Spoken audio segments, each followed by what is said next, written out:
안녕하십니까? 하늘림교회 신성호 목사입니다.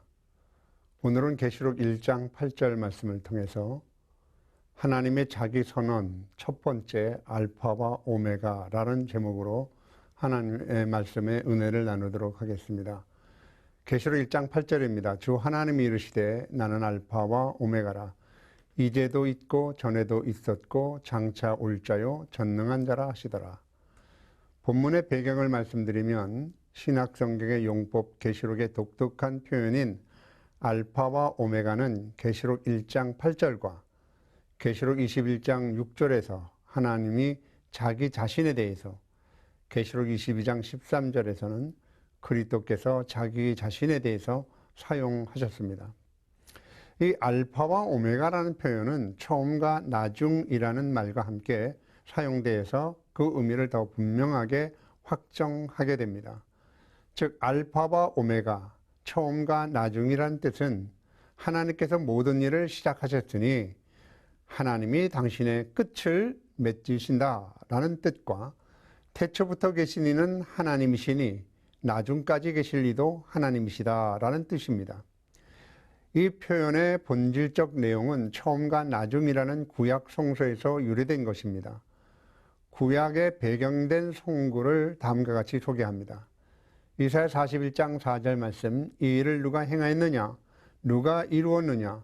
누가 처음부터 만대를 불러내었느냐? 나 여호와라.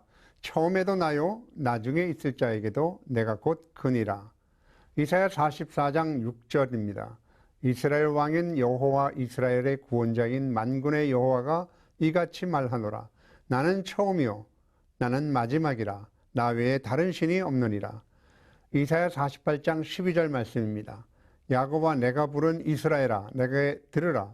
나는 크니 나는 처음이요 또 나는 마지막이라. 진리라는 히브리어 에메트라는 단어는 신실과 성실, 확실을 뜻하는데 이는 하나님의 봉인입니다.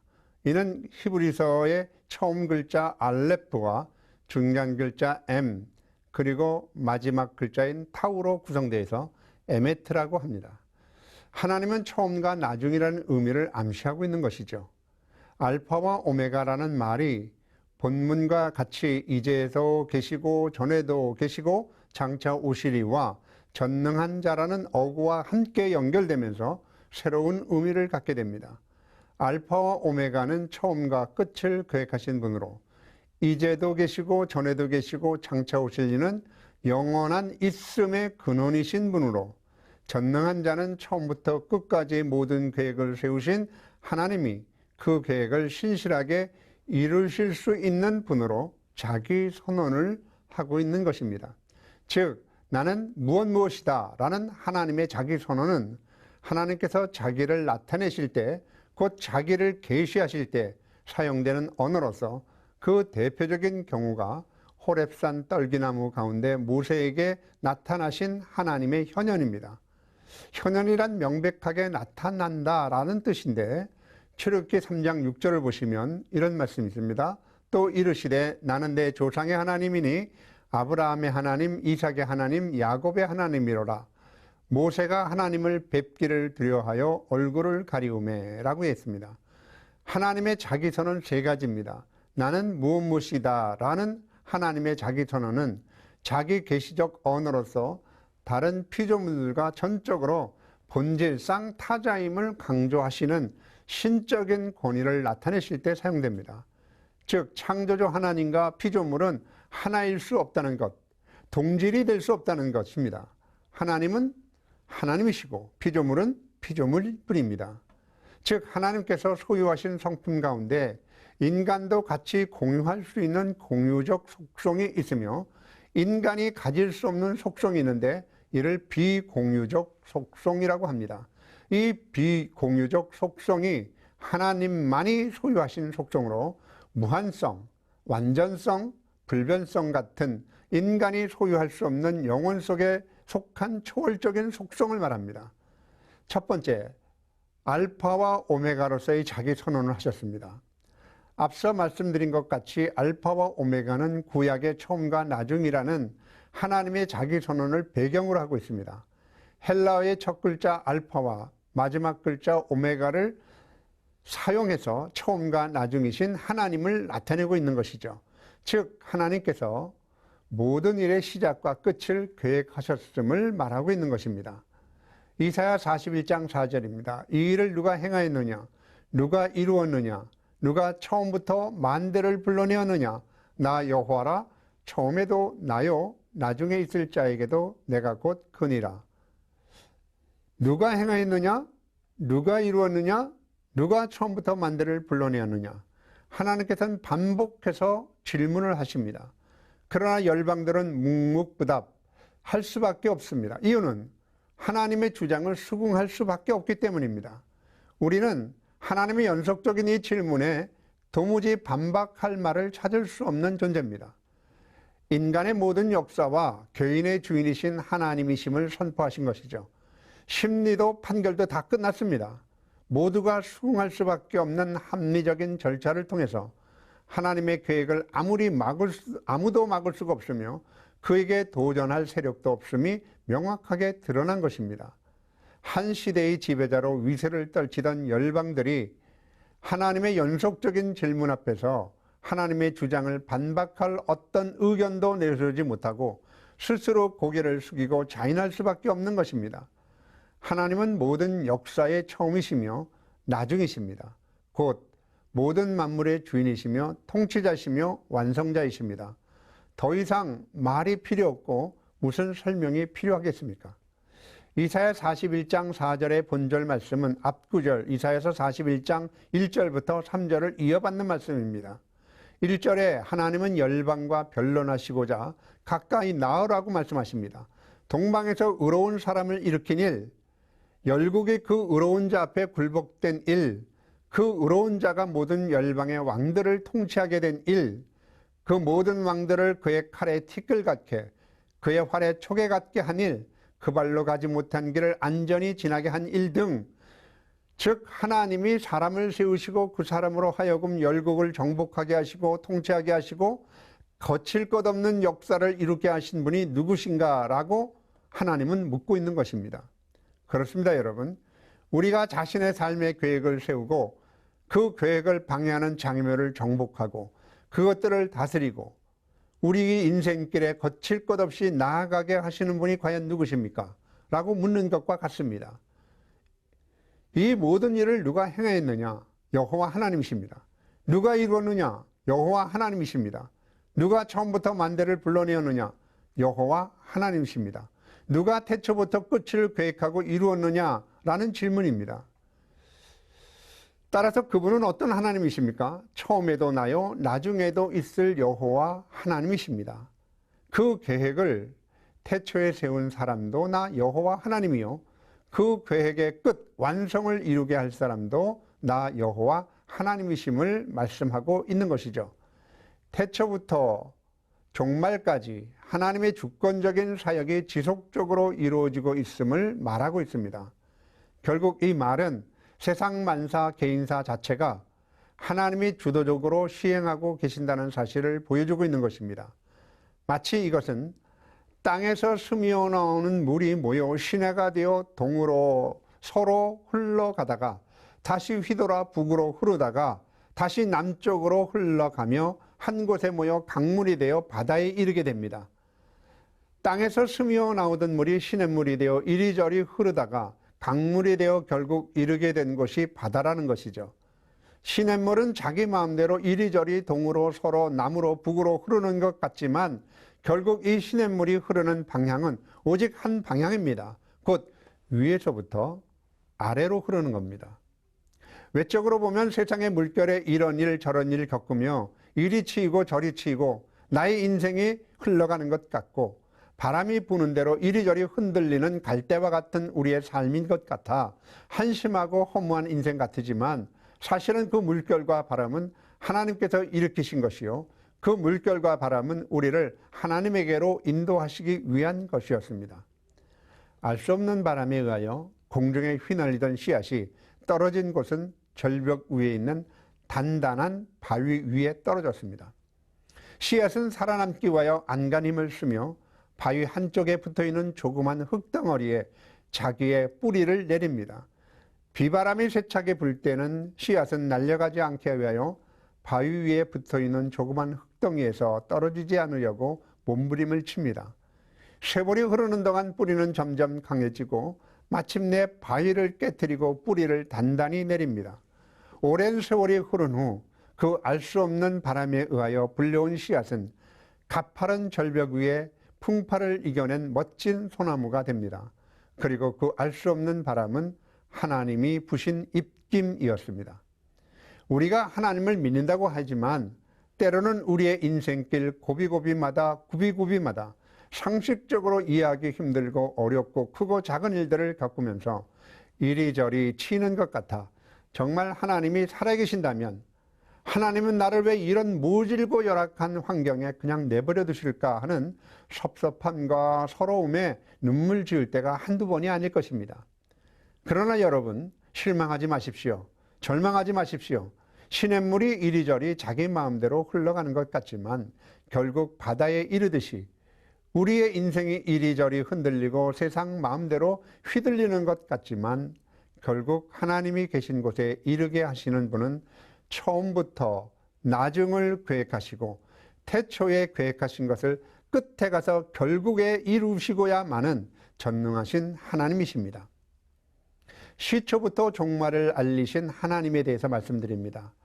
우리가 처음과 나중 되시는 하나님의 장대하고 기묘한 지혜를 좀 더 자세히 알기 위하여 다음 성구의 의미를 숙고할 필요가 있습니다. 이사야서 46장 10절입니다. 내가 시초부터 종말을 알리며 아직 이루지 않은 일을 예적부터 보이고 이르기를 나의 뜻이 설 것이니 내가 나의 모든 기뻐하는 것을 이루리라 하였노라. 소개한 본절을 하나님의 예정이라는 신학적인 교리 안에서 먼저 알아보도록 하겠습니다. 예정은 원래 하나님의 작정이라는 더 넓은 범주 안에 속해 있습니다.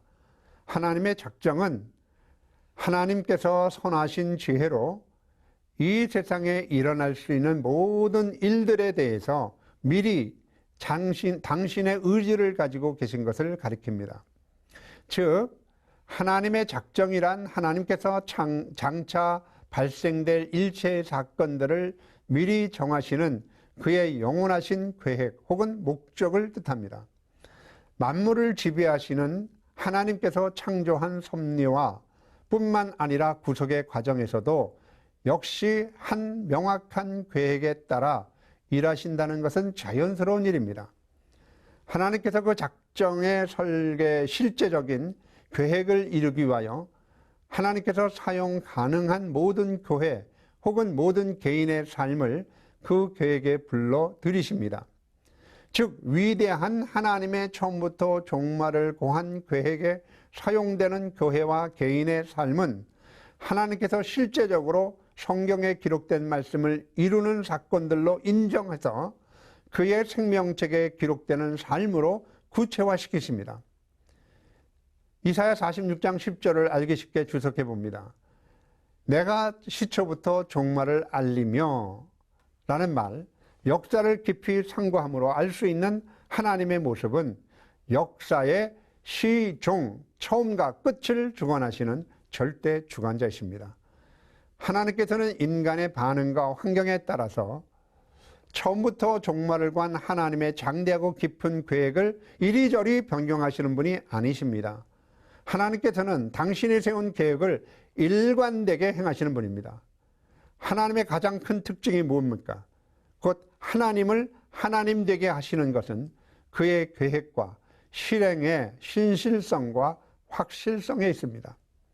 즉 역사의 전 과정은 그의 시작으로부터 진행 과정과 그 끝날 종국에 이르기까지 일어나는 사건의 변화를 잘 지켜보시다가 임시적으로 대처하시는 분이 아니라 그분이 세운 예정에 따라 한치의 오차도 없이 하나님의 주권적인 통치 아래 진행되는 것입니다.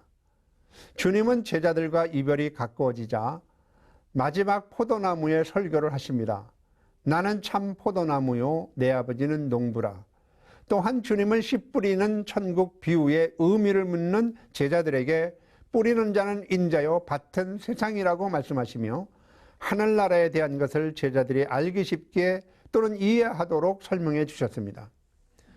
대부분 사람들은 하나님의 나라에서 기쁨의 열매, 축복의 열매, 삶의 열매, 인격의 열매, 사역의 열매를 사려고 합니다. 여러분, 그러나 기억하십시오. 하나님 나라에서는 열매를 팔지 않습니다. 씨앗을 팔 뿐입니다. 여러분 열매 속에 씨앗을 발견하는 일이 쉬울까요? 아니면 씨앗 속에서 열매를 찾는 일이 쉬울까요? 열매 속에서 씨앗을 찾는 것은 대가를 치르지 않아도 쉽게 발견할 수가 있습니다. 그러나 씨앗 속에서 열매를 찾으려고 하는 사람들은 땀 흘리고 수고를 아끼지 않는 대가를 치러야 합니다. 달걀을 한순간에 깨어 먹어 버리려는 사람에게는 그 달걀의 껍질은 순식간에 깨어져 버리는 얇은 두께지만 달걀 속에서 병아리를 발견하고자 하는 자들은 20일 동안의 기다림과 주의 깊음으로 지새워야 하는 두터운 껍질인 겁니다. 이러한 하나님의 예정의 교리라는 측면에서 이사야 46장 10절 본절을 상고해 봅니다. 농부가 작물을 심고 농사를 지으려고 할 때 이미 농부의 마음에는 밭에 뿌려진 씨앗의 성장 과정이 그려져 있고 성장의 결국인 열매도 이미 농부의 마음에 그려져 있습니다. 그러므로 농부의 마음은 씨를 뿌리기 전 땅을 기경할 때부터 이미 열매를 거두는 일에 관심이 있는 겁니다. 농부가 땅에 씨를 뿌립니다. 이것이 처음이고 시초고 시작입니다. 땅에 떨어진 밀알은 자신의 형체를 서서히 잃어가며 뿌리라는 형체로 땅 속에서 변해갑니다.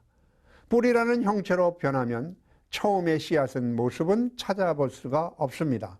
그러나 씨앗은 그 뿌리 안에 숨겨져 있습니다. 드디어 땅 위에 새싹을 드러내기 시작합니다. 여전히 처음 모습인 밀알은 보이지 않지만 그 새싹 안에 숨겨져 있습니다. 새싹은 시간의 흐름에 따라 줄기로 또는 가지로 변하고 잎사귀가 풍성해집니다. 꽃이 맺히고 아름다운 향기를 발합니다.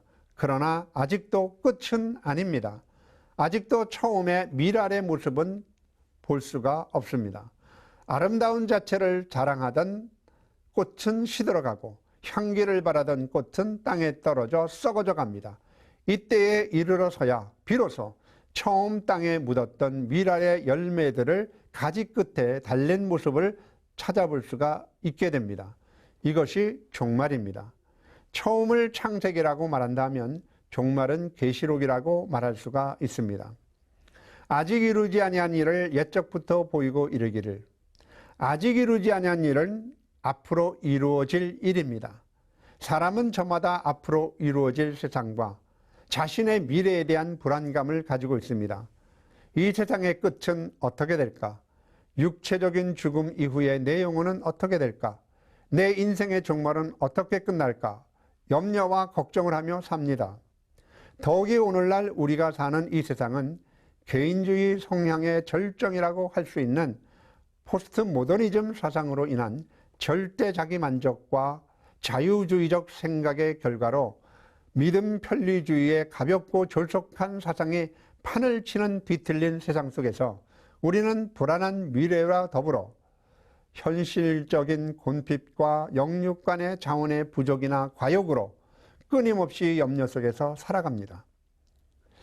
참된 의미를 찾아볼 수 없는 무가치한 일에 열중하고 헛된 만족을 붙잡으려는 뒤틀린 사람들의 모습 속에서 나타나는 사회적인 병폐는 미친 바람같이 무모하게 맹렬하게 우리들의 마음을 더욱더 조급하게, 더욱더 자고하게, 더욱더 자신의 이익만을 위하여 살아가도록 몰아세우고 있습니다. 모든 생각들과 이론들은 자기를 높이려는 것에 사용되고 모든 감정과 정서들은 자신의 쾌락과 안일 속에서 즐거움을 찾으려고 하며 의지는 선한 일에 게으르나 악한 일에는 열심을 내려고 하는 이 시대의 이 바람을 가로막고 비틀거리며 심하게 뒤틀린 이 세상을 바로 세울 수 있는 하나님의 권위인 참된 진리의 능력이 요구되는 시대입니다. 말씀의 꾸짖음과 은혜의 고치심이 필요한 절실한 시대입니다. 이 어둡고 답답한 시대에 살고 있는 목회자로서 그래도 절망스러운 이 세상의 희망의 위로와 음성을 들려주시는 하나님께 기도하는 간절한 마음으로 모진 세상 가운데서도 꿋꿋이 하나님의 은혜와 믿음으로 순례의 길을 달려가면서 목회의 전선에서 치열하게 분투하는 동역자들에게 주님의 도움이 매 순간 있기를 기원하며 살고 있습니다. 그렇지만 칠흑같이 절망적인 현실을 바라볼 때마다 서럽고 아프고 슬픈 내 마음을 무엇으로 위로받을 수가 있겠습니까? 아직 이루지 아니한 일을 옛적부터 보이고 이르기를, 아직 이루지 않은 미래의 일들도 하나님께서는 사랑하는 자들을 위하여 옛적부터 우리에게 보여주셨음에 저는 개인적으로 참된 영혼의 안식과 위로를 받습니다. 폴이라는 신학자는 종말론은 교회 신학의 면류관이며 정수라고 말했습니다. 또한 종말론은 아브라함 카이퍼 박사가 바르게 지적하고 있는 바와 같이 모든 분야는 어떤 문제에 대해서 답하지 않은 채 남겨두고 있는데 이러한 문제에 대한 답변을 종말론이 제공해야 한다는 것을 말하고 있습니다. 그러므로 아직 이루어지지 않는 주님의 재림을 다루고 있는 계시록은 성경의 창조의 완성과 구속의 결론 부분이라고 말할 수가 있습니다. 처음 미랄의 모습에는 장래의 마지막 형체가 숨겨져 있습니다. 농부는 처음 미랄의 모습에서 장래의 형체를 하나님의 도움을 받아 자신의 땀과 수고 그리고 오랜 기다림으로 만들어냅니다. 하나님께서는 결국 인간 농사를 지으신 겁니다. 구약의 인간의 심령을 선지자의 피로 기경하시고 신약에 기경된 인간의 마음의 밭에 십자가로 복음의 씨를 뿌려서 이제는 계시록에서는 사람 가운데 첫 열매인 14만 4천인을 거두시려고 하시는 겁니다. 계시록 14장 4절 말씀입니다. 이 사람들은 1절에 기록된 바와 같이 이마에 하나님과 어린 양의 이름이 써있는 14만 4천 명을 말합니다. 여자로 더불어 더럽히지 아니하고 순결한 자라 어린 양이 어디로 인도하든지 따라가는 자며 사람 가운데 속량함을 받아 처음 익은 열매로 하나님과 어린 양에게 속한 자들이니, 구약의 이사야 선지자는 이처럼 처음부터 종말을 고한 하나님의 광대하고 기묘한 예정의 교리를 농사짓는 방법에 비유하여서 예언합니다. 이사야 28장 23절에서 9절입니다. 23절부터 너희는 귀를 기울여 내 목소리를 들으라. 자세히 내 말을 들으라. 하나님께서는 지금 매우 대단히 중요한 진리를 우리에게 말씀하시려고 합니다. 귀를 기울이라. 내 목소리를 자세히 들으라고 거듭거듭 되풀이하여 강조합니다.